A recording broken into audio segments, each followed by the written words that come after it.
ጤና ይስጥልኝ የዚህ ዝግጅት ተከታታዮች። ሰሞኑን እንግዲህ የሶሻል ሚዲያ ዳሰሳዬ ውስጥ ካየዋቸው ርዕሰ ጉዳዮች ውስጥ ስለ እምነትና ሃይማኖት ታሪክና መነሻ ጋር በተያያዙ የሚነሱ ውይይቶች፣ ክርክሮችና የሀሳብ መለዋወጦችን ተገንዝቤያለሁ። ያንንም መሰረት በማድረግ እኔም የራሴን መሰረት በማድረግ ልምዴን፣ ግንዛቤን፣ ያለኝንም መጠነኛ እውቀት መሰረት በማድረግ 2 ተከታታይ ቪዲዮዎችን ለማቅረብ ሞክሬ ነበር። በዚህ ዝግጅት ውስጥ ከዛው ጋር በተያያዘ አንድ የሚታየኝ ክፍተት አለና በዛ ላይ የራሴን አንዳንድ ነጥቦችንም ለማስቀመጥ ስለፈለግኩ ነው። እኔ በግሌ ስለ ማህበረሰብ ጥናት በተቻለ መጠን ገፋ ያሉ ጥናቶችን ምርምሮችንም አድርጌያለሁ። ከሙያም አንጻር በዛ ዙሪያ ስለሆነ ነው ያተኮርኩበት። ከዛም ውጪ ለራሴም ጥናት ስል ያደረግኳቸው ነገሮች ስላሉ ነው። ስለዚህ ከዛ ጋር በተያያዘ ምንድን ነው ማካፈል የፈለግኩት? በዓለማችን ዙሪያ በተለያዩ ሀገራት፣ በተለያዩ አካባቢዎች የተለያዩ ማህበረሰቦች ወይንም ህብረተሰቦች ወይም ጎሳዎችም ወይም በአጠቃላይ የሰዎች ስብስብ ይኖራሉ።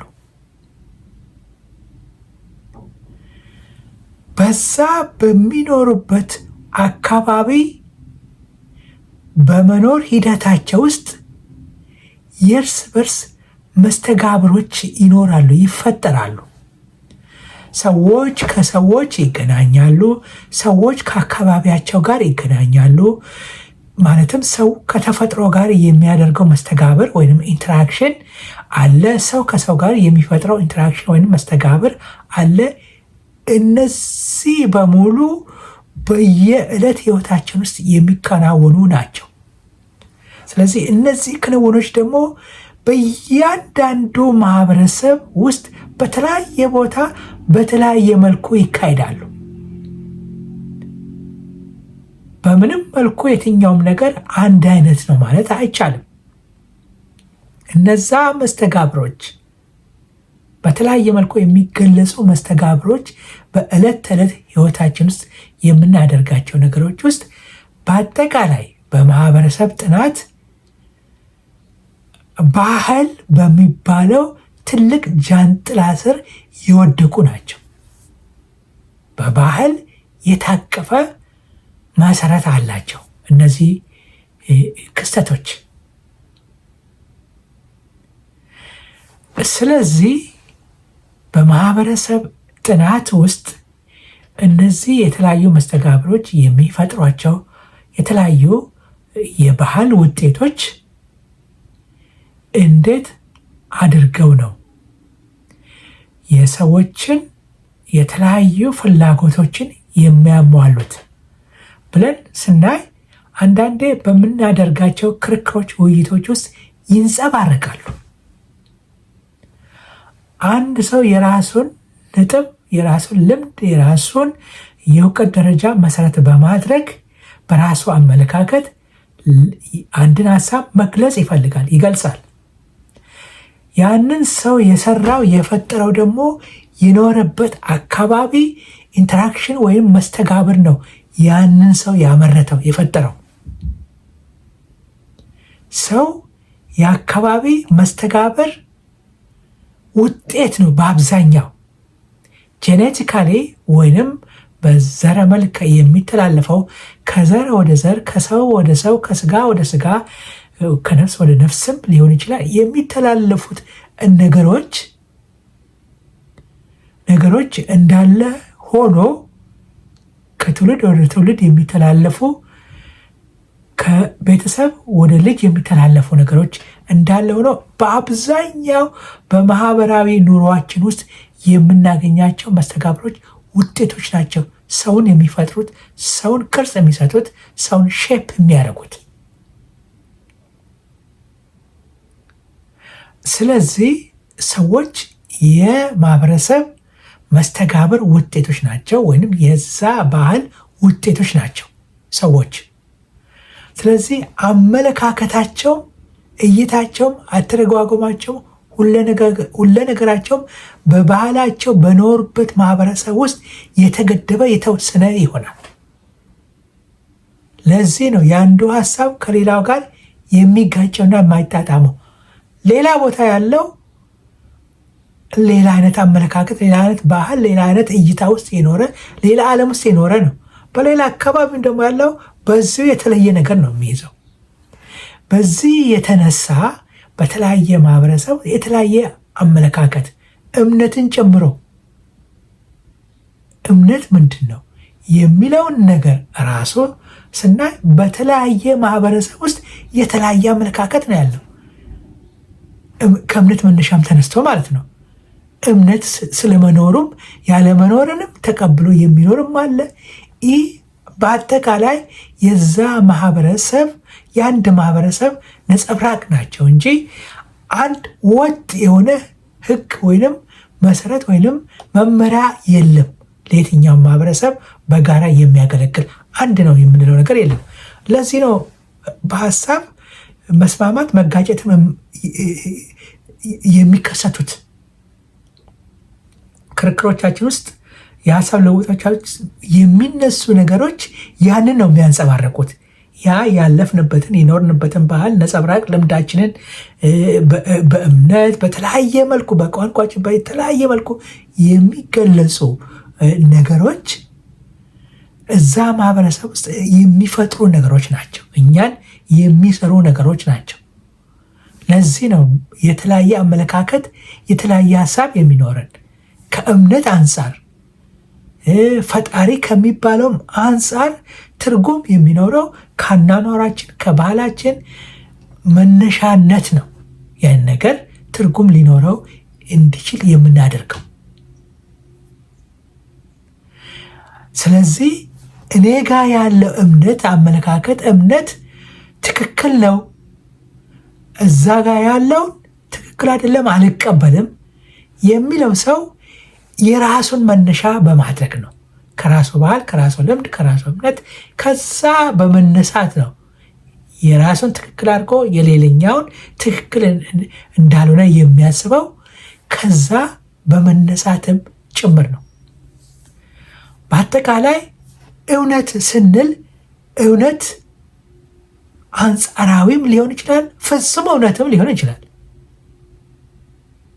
ፍጹም እውነት ምናልባት ከፈጠረው አካል ወይም ለየት ባለ ጥበብ የተሞላ አካል ካልሆነ ፍጹም እውነት የት ነው የሚለውን ለመመለስ ለተለያየ ሰው የተለያየ ከባድ ጥያቄ ነው የሚሆነው። ምንድን ነው ፍጹም እውነት? የት ነው? ከየት ነው መነሻው? አንጻራዊነት ሊቀሉ ይችላሉ። በአንጻራዊነት ስንል ለእኔ እውነት ነው ብዬ የምቀበለው ልምድ፣ ባህል ወይንም የሆነ አስተያየት ለሌላኛው ስተትና የተዛባ ሊሆን ይችላል። በእሱ ዓለም ውስጥ በጣም ብዙ ምሳሌዎች ሊነሱ ይችላሉ።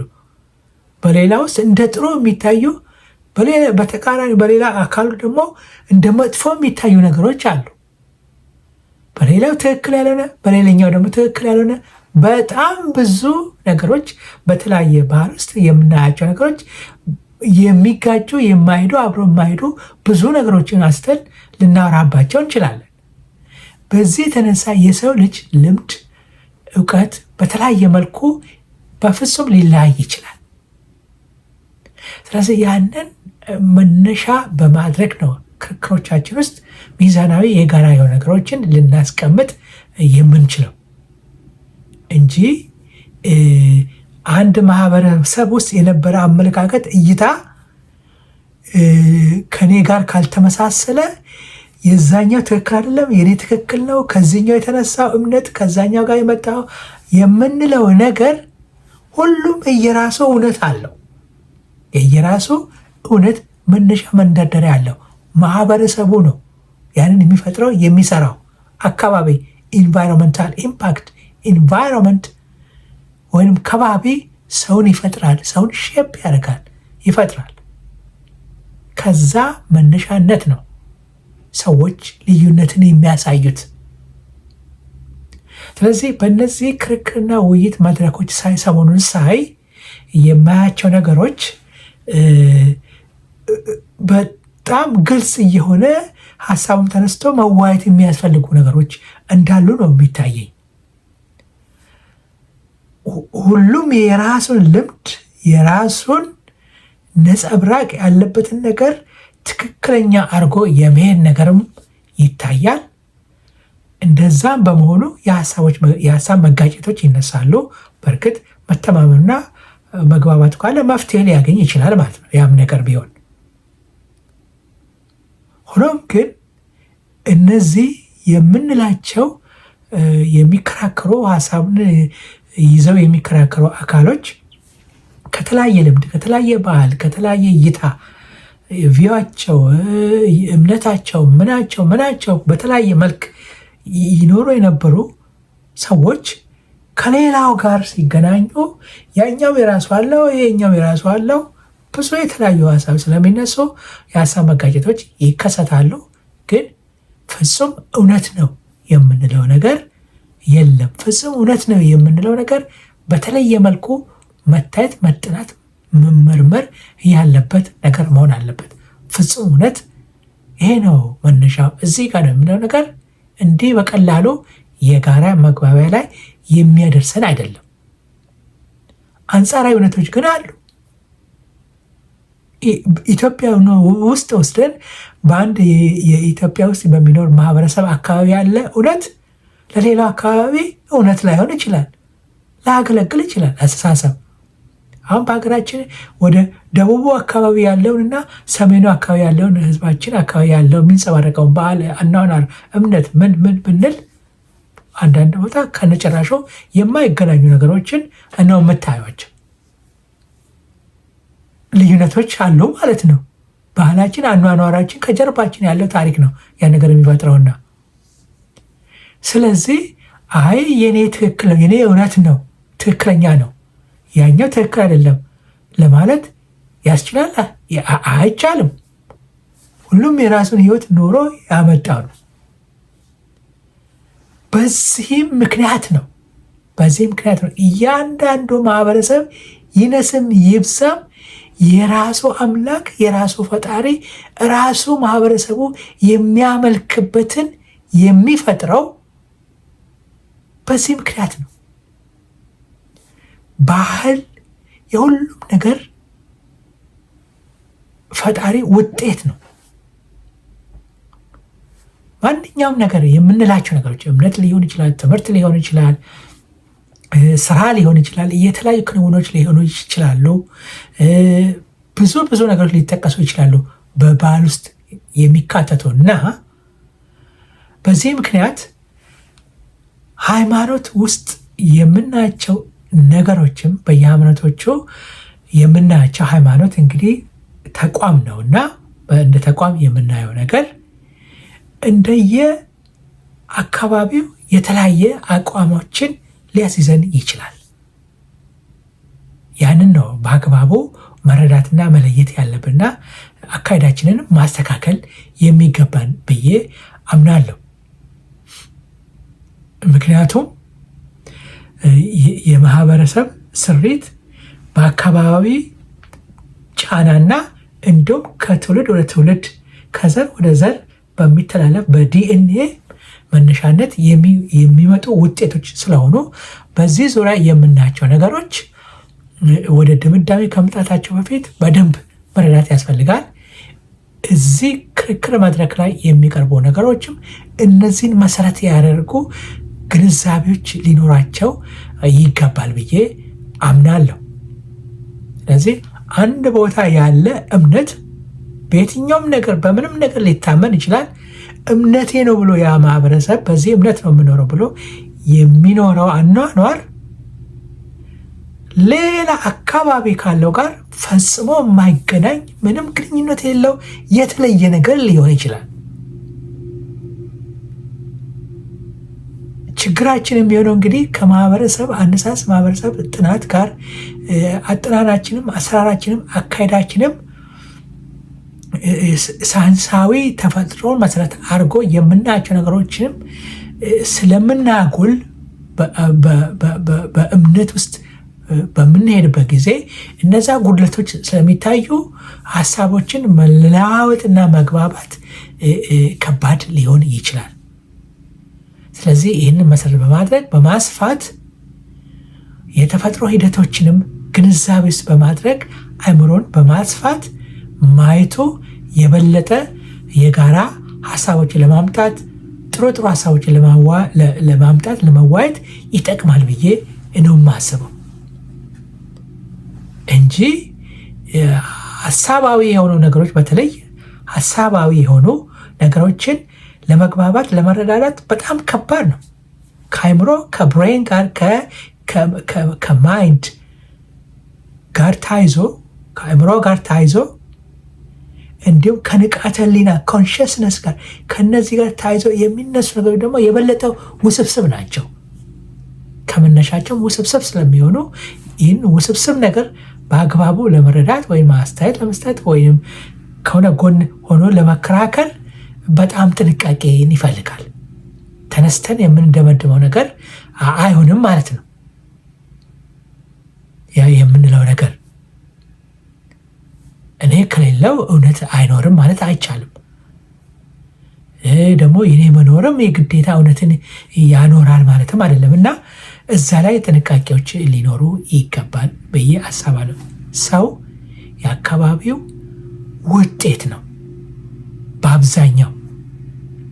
በመሆኑም የሚያገኛቸው መረጃዎች፣ ዳታዎች፣ የሰበሰባቸው ነገሮች በሙሉ ከዛ በመነሳት ነው የእሱ ነጸብራቅ ነው የሚያወጣቸው የሚያስተላልፋቸው ነገሮች።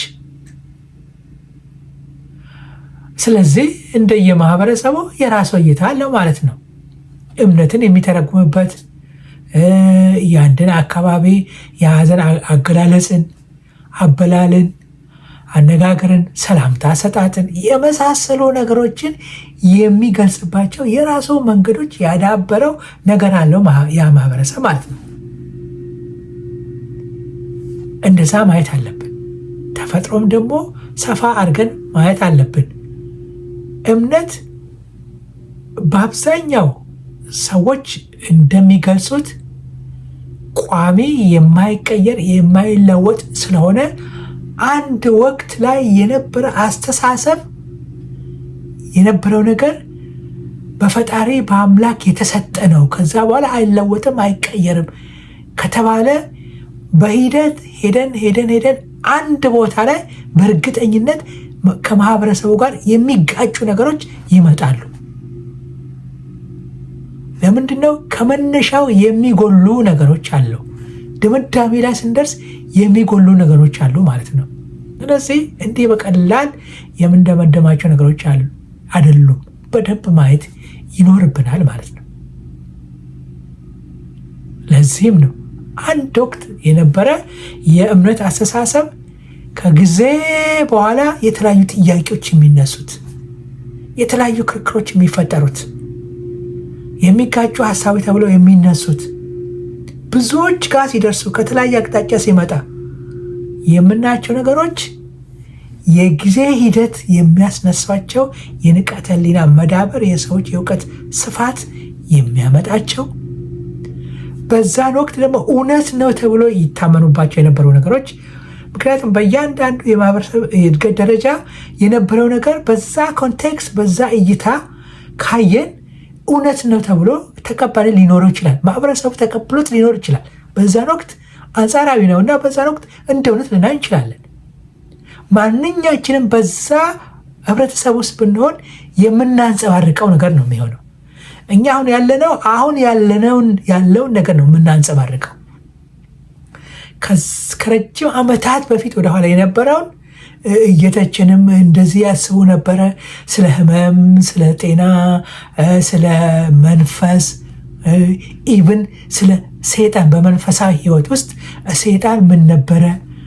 አንድ ሰው በተለያየ መልኩ ሲታመም በአብዛኛው ለዛ ህመም ብዙን ቦታ የሚወስደው ሴጣናዊ ስራዎች ነገሮች ናቸው ተብለው ሲታሰቡ የነበሩ ከጊዜ በኋላ ደግሞ በሳይንሱ በሕክምናው ዘርፍ ያለው እድገትና ለውጥ እነዛ ነገሮች ያ ሳይሆን ሌላ ነገር ሆኖ የሚገኝበት ሁኔታዎች አሉ። ስለዚህ በአንድ ወቅት የነበረ እውነት ለዘላለም እውነት ሆኖ አይኖርም።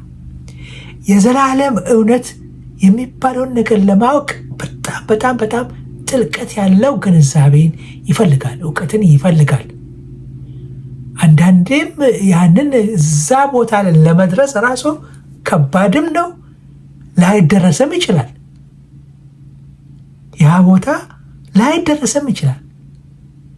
ማን ነው ያንን ፍጹም እውነት የማይንቀሳቀስ ዘላለማዊ እውነት የሚያውቀው የሚለው ሊሆን የሚችለው ይሄን የምናየውን ዓለም የፈጠረ መነሻ ያደረገ ያንን ነገር እንዲከሰት ያደረገው አካል ነው። ያንን ምስጢር ማወቅ የሚችለው መነሻ ያደረገ ይህን ዓለም ተነስቶ ይህ ዓለም መጥቶ እንዲፈጠር ያደረገው አካል ነው ምስጢሩን ማወቅ የሚችለው እና በዛ ሂደት ከሄደን ከባባድ የፍልስፍና ጥያቄዎች፣ ሳይንሳዊ ምርምሮች፣ ልምዶች ተነስተው ከባድ ክርክራችን ሊያስነሱ ይችላሉ። ምክንያቱም በዓለማችን ላይ የተለያዩ አስተያየቶች ስላሉ ማለት ነው። በተራው በአንጻራዊ እውነት ውስጥ ግን በየቀኑ የምንኖርበት ስለሆነ ከየማህበረሰቡ የምናገኘው እውነት ተብሎ ከጊዜ በኋላ ደግሞ እንደማይሰራ ይታይና በሌላ እውነት ይቀየራል ማለት ነው። ስለዚህ ክርክሮቻችን ውስጥ ያልተመጣጠነ ግንዛቤ ወይንም የተለያየ ባክግራውንድ ይዘን ከመጣን ክርክራችን የተወዛገበ ብዙ እንትኖች ሊነሱ ይችላሉ። ግን ያንንም ስርዓት አድርገን መደማመጥ ከቻል ሀሳቦች መማማሪያም ይሆናሉ። ከዛ በመነሳት ልማር እችላለሁ፣ ልለወጥ እችላለሁ። ያ ነገር ለእኔ አሁን እንደ እውነት ተቀባይነት አግኝቶ ልኖርበት እችላለሁ። ወይ ሌላኛው ጎን ደግሞ ያለው ከኔ የሚያገኘውን ነገር ተቀብሎ ሊኖርበት ይችላል። መማማሪያ ማለት ነው። መማማሪያ ባለንበት ደረጃ ባለንበት እውቀት ባገኘነው ግኝት ከዛ መሰረት በማድረግ ያንን ነገር መሰረት ልንጥልበት እንችላለን ማለት ነው። ከዛሬ ወደፊት ደግሞ ብዙ ዓመታት በኋላ ደግሞ ሌላ አይነት ነገር ነው የሚከሰተው። ሌላ አይነት ሁኔታዎች መጥተው ጥያቄዎቻችን፣ ክርክሮቻችን፣ ምናችን ሁሉ የተለየ ሊሆን ይችላል፣ አናውቀው። ስለዚህ ማህበረሰብን ማጥናት ከሚገባው በላይ ውስብስብ ነው። በጣም ከባድ ውስብስብ ነገር ነው። የተፈጥሮ ሳይንስን ማጥናት ይቀላል። ሰዎች በተፈጥሮ ሳይንስ በተለይ በሳይንስ ውስጥ ፊዚክስ ውስጥ ያሉ ምርምሮችን ማጥናት ከባድ ነው፣ በጣም ከባድ ነው። በእርግጥ ከዛ በላይ ደግሞ በጣም ከባዱ የማህበረሰብን ማጥናት ከባድ ነው፣ በጣም ውስብስብ ነው። ባህል ውስጥ የሚታዩ የተለያዩ ግንዛቤዎች እንዳልኳቸው እምነትም በዛው ስለሆነ ስለ እምነት አነሳስ፣ አመጣጥ፣ ግንዛቤዎች የተለያዩ ነገሮች ስናነሳ አሁን በሺህ ዓመታት ውስጥ የዳበሩ ስለ እምነት ታሪክ የሚነግሩን ፍልስፍናዎችም ታሪኮችም እንዲሁም ግንዛቤዎች፣ ንድፈ ሀሳቦች ሁሉ አሉ፣ ቲዎሪዎች አሉ። ለምሳሌ ስለ ቬጂቴቲቭ ቲዎሪ ብናነሳ እንዲሁም ደግሞ የሶላር ቲዎሪ የምንለው ነገር አለ። ከዛ ጋር ተያይዞ የምናነሳቸው ቲዎሪዎች ራሱ ደግሞ ብናያቸው ሂደትን ዝግመተ ለውጥ ውስጥ ተከስተው የሚመጡ አመለካከቶች እንዴት እንደሆኑ የሚያሳየን ነገሮች አሉ ማለት ነው። የእምነት መነሻ ተደርጎ ማለት ነው። ኢቨን በሳይንሱ ብሬናችን ውስጥ ያሉ ነገሮችን ራሱ ብዙ ነገሮችን የማናቃቸው ያልተጠኑ ነገሮች አሉ። እየተጠኑ ቢሆኑም የማናቃቸው ነገሮች አሉ። ስለዚህ ከዛ አንጻር የሚቀሩን ብዙ ነገሮች አሉን። ልናደርግ የምንችለው ያለንን የግንዛቤ ደረጃ መሰረት በማድረግ ሀሳቦችን በመለዋወጥ በጥሩ መልኩ ውይይት፣ ክርክር ለመተማመን የሚያበቁን ባንተማመንም የየራሳችንን አመለካከት ይዘን የምንኖርበትን መድረክ መፍጠር እንችላለን። በሌላ መልኩ ግን እንደዚህ አይነት ውይይቶች፣ ክርክሮች፣ ሞቅ ያሉ ሀሳቦች መነሳታቸው ራሱ በራሱ ትልቅ ነገር ነው። በጣም ትልቅ ነገር ነው።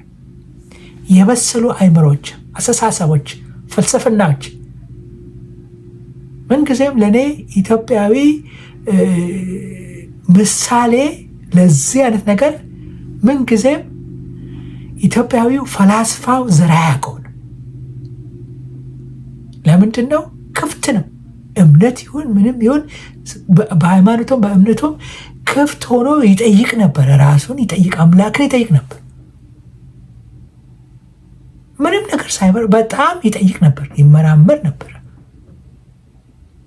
ከፈጣሪው ጋር ጥያቄና መልስ አድርጎ ራሱ ይጠይቃል። የትኛው ትክክለኛው፣ ለምን ይህን እንደዚህ ያደርግ፣ ለምን እንደዚህ ፈጠርክ የሚለው ነገር ያነሳል። የተለያየ እምነቶች ለምን መጡ? ክርስትና ብለ የአይሁድ እምነት፣ የእስልምና፣ ሌሎችንም ለምን እንደዛ ሆነ?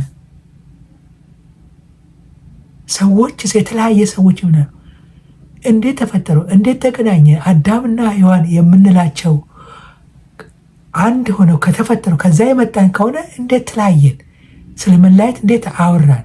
እንዴት እዚህ ደረስን? በጣም ብዙ ነገሮችን ነው የሚያነሳው እና እንደ ጥሩ ምሳሌ ሁልጊዜ የማነሳው እሱን ነው።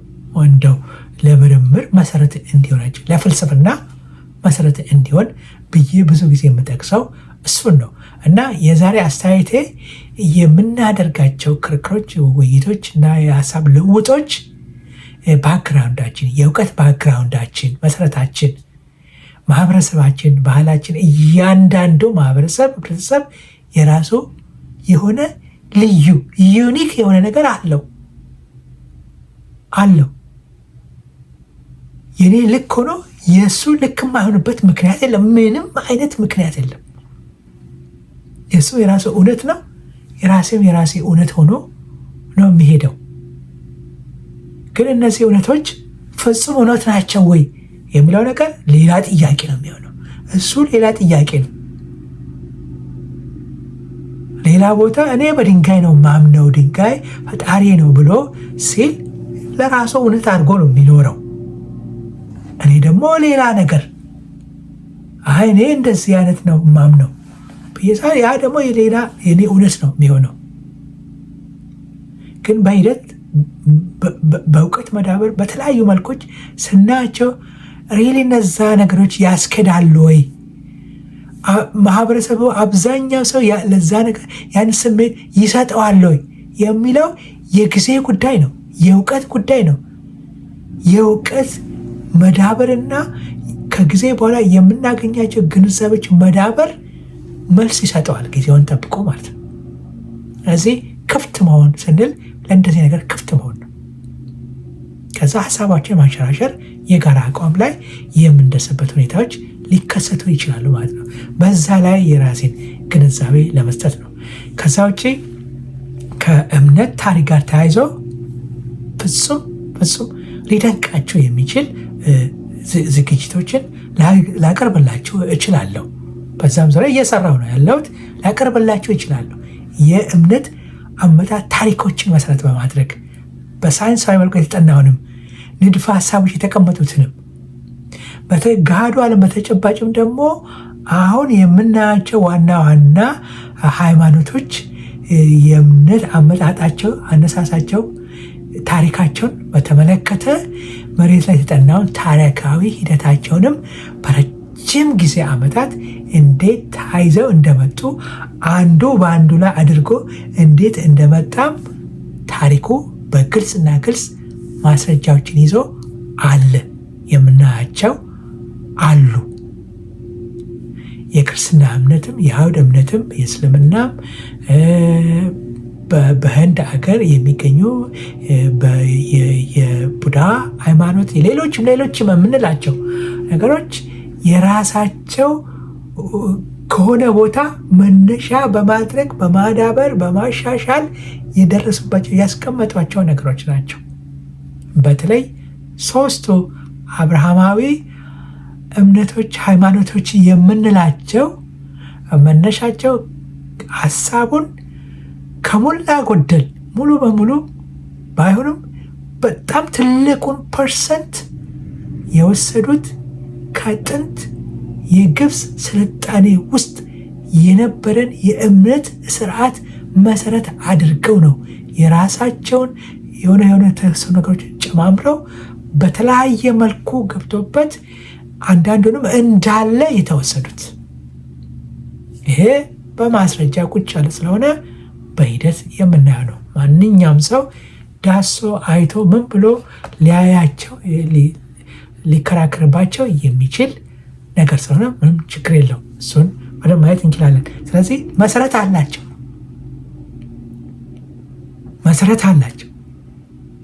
እያንዳንዱ ቅዱሳን መጽሐፍ ውስጥ የምናያቸው ነገሮች ከየት አጣቅሰው ከየት አምጥተው ሀሳብ ኦሪጂናል ሀሳቡን ኮንሴፕቹዋሊ እንደ ኮንሴፕትም እንደ ጽንሰ ሀሳብም ከየት እንደመጣ ከየት እንዳገኙ ከየት እንደሆነ በሺህ ዘመናት ሂደት ውስጥ ዳብሮ አሁን የደረስንበትም እምነት ውስጥ የምናገኛቸው ነገሮች የመጡት በዛ መልኩ ነው። በምንም መልኩ አዲስ ነገር የለም። በማህበረሰብ እድገት ውስጥ ዳብሮ የመጡ ናቸው። ምንም አዲስ ነገር የለም። ከዛ በመነሳት ነው። በዛ ሂደት ውስጥ ደግሞ በአብዛኛው ሰው በተለይ በጥንቱ ተፈጥሮን መሰረት በማድረግ ነው የሚፈላሰፈው። የተፈጥሮን ስርዓት የተፈጥሮን ህግጋቶችን በማየት ነበረ ፍልስፍናውን የሚያስቀምጠው፣ እምነቱን የሚያስቀምጠው፣ ሌሎች ነገሮችን ያከናወን የነበረው ቋንቋውን ጭምር በዛ በነበረበት የተፈጥሮ ህጎች ስርዓቶች ውስጥ በሚያልፍበት ጊዜ ከልምዱ ከስራው ከክንዋኔው የሚያዳብራቸው ነገሮች ናቸው ወደ እምነት መሰረት የመጡት። ስለዚህ አሁን በትላልቅ ሃይማኖቶች ውስጥ የሚታዩት የእምነት ስርዓቶችም ከዛ በጣም ብዙ ነገሮችን ቀጥታ ኮፒም ተደርገው የተወሰዱ አሉ። ይህንን በተጨባጭ ማስቀመጥ ይቻላል።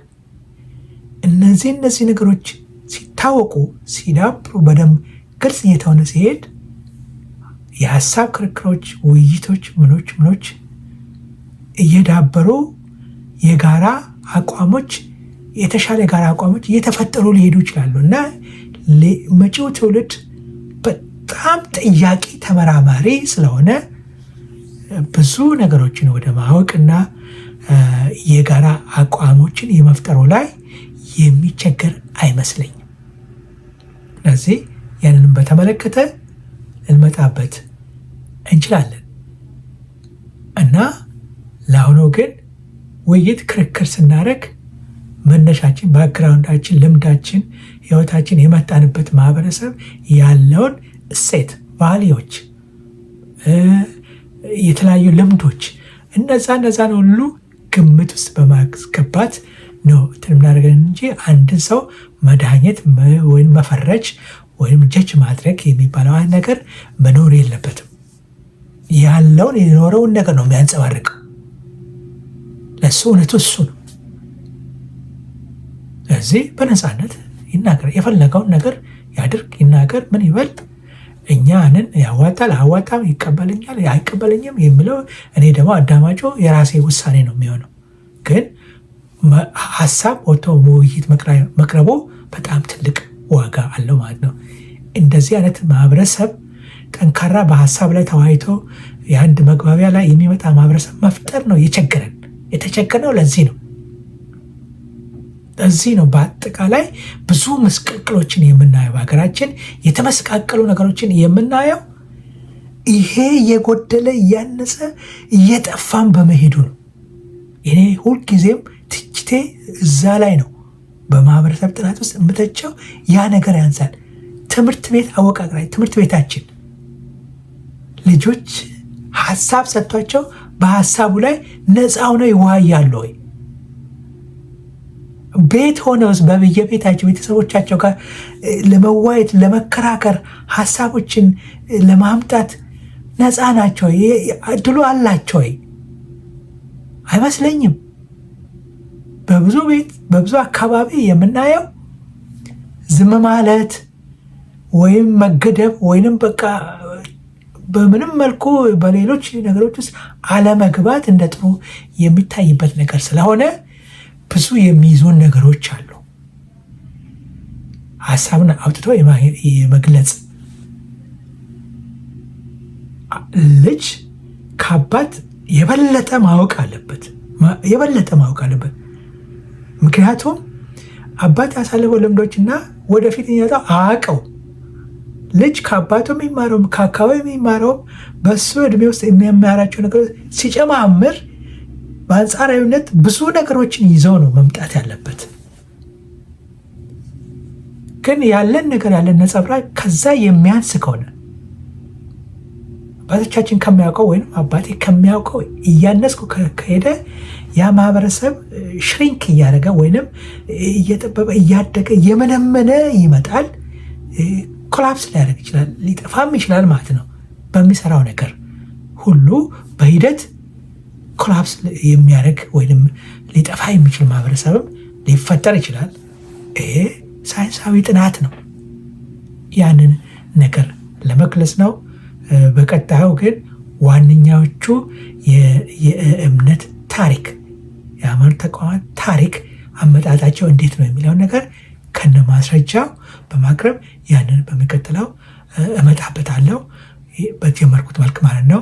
ለአሁኑ ለጊዜያቸው በጣም አመሰግናለሁ። መልካም ቀን ይሆንላችሁ እላለሁ።